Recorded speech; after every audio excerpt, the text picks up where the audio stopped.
जय जगन्नाथ सांग मैंने तो मोर आज सकाळ आरंभ होता गोटे कप कॉफी रू ब्रेकफास्ट होता चकुड़ी पिठा आउ कोबी मटर तरकारी।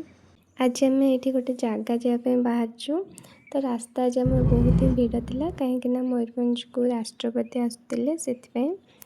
आम आयुष ये मो पीउसी और मो पीउसा सी आम सह गले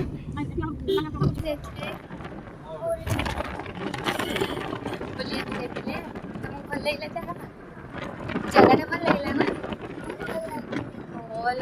भल लगे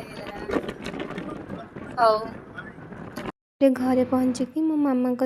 मार्केट गलु काम थिला ये चप्पल देखलु कौटा भल लगे रिटर्न कला बेले आम ये पनीर रोल नहीं आसलु ये बहुत टेस्टी रोल मिले आसी पहुँची गलु घरे आम ये रोल खाई देखा नेक्स्ट ब्लॉग रे। जय जगन्नाथ।